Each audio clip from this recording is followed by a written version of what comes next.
তো আজকে ডিমের কাবাব বানাতে বসে পড়েছি, যা কখনোই দেখেননি বা খাওনি। তো আজকে আমি আপনাদেরকে শিখাতে আসলাম যেন আপনারা বানিয়ে খেতে পারেন।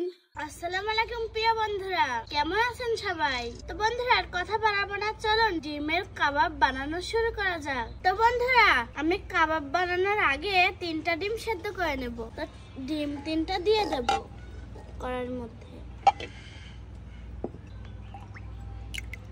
পানি দিয়ে দিচ্ছি। এবার চুলাটা জ্বালিয়ে দিচ্ছি। ডিমগুলো ভালোভাবে সেদ্ধ করে নেব বন্ধুরা। 15 মিনিট হয়ে গেলে আমার ডিমটা সেদ্ধ হয়ে যাবে। এবার ঢাকনা দিয়ে ঢেকে দেব। তো বন্ধুরা ডিমটা সেদ্ধ হতে হতে আমি বেসন দিয়ে মিশ্রণটা বানিয়ে নেব। দিয়ে দিচ্ছি বেসন, তারপরে দিয়ে দিচ্ছি মরিচের গুঁড়া, হলুদের গুঁড়া দিয়ে দেব, ধনিয়া গুঁড়া দিয়ে দেব, শেষে দিয়ে দেব লবণ। এবার অ্যাড করব পানি। ভালোভাবে মিক্স করে নেব।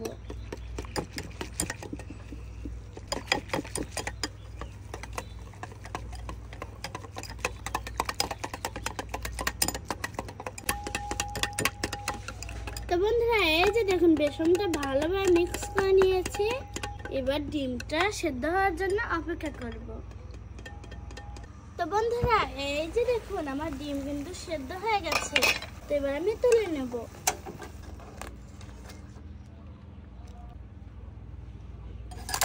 দিয়ে দেবো পানি, ডিমটা ঠান্ডা হয়ে যায়। তো এবার আমি ডিমগুলো ছুলে নেব। দেখেন বন্ধুরা ডিমগুলো কত সুন্দর সেদ্ধ হয়েছে।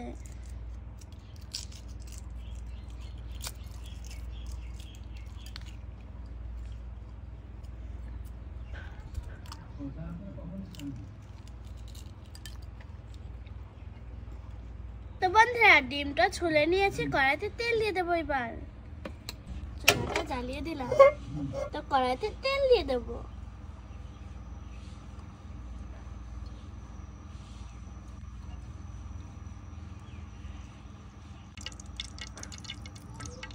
তো বন্ধুরা তেলটা দিয়ে দিয়েছি। তেলটা গরম হতে হতে আমি ডিমগুলোকে কেটে নেব। তো বন্ধুরা এবার আমি ডিমটাকে কেটে নিচ্ছি। তো এবার গোল গোল করে কেটে নেব।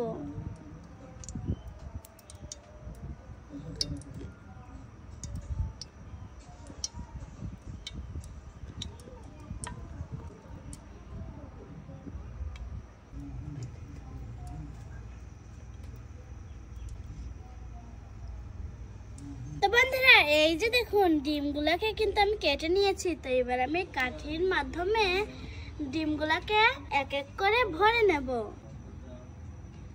বন্ধুরা সাবধানে ভরবেন কিন্তু।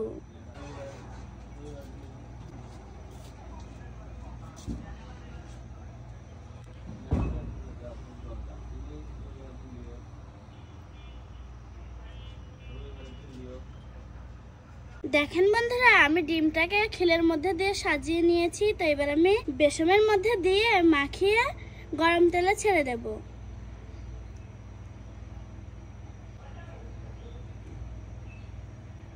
দেখেন বন্ধুরা কত সুন্দর দেখতে লাগছে। এবার তেলে দিয়ে দেব, গরম তেলে।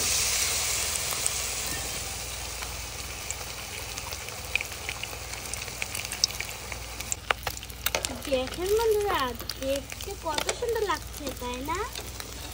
এই যে দেখুন। তো বন্ধুরা এই যে দেখুন ডিম কাবাব হয়ে গেছে। তো এবার আমি তুলে নেব।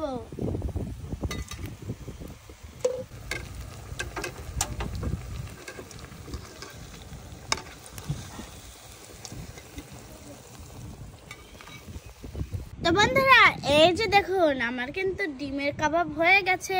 এবার আমি দিয়ে দেব সস।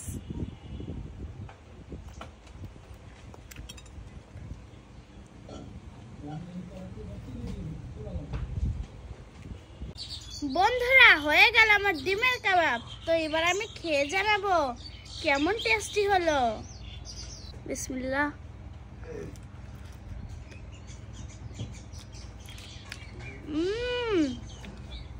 দারুন বন্ধুরা আপনারা কিন্তু অবশ্যই ডিম কাবাব বানানোর চেষ্টা করবেন, আমি যেরকম ভাবে তৈরি করলাম, তাইলে এবার খেতে পারবেন। তো বন্ধুরা আজকের মতন আসি, আবারও কোন নতুন রেসিপি নিয়ে দেখা হবে। সে পর্যন্ত সবাই ভালো থাকুন, সুস্থ থাকুন। আল্লাহ হাফেজ, টাটা বন্ধুরা।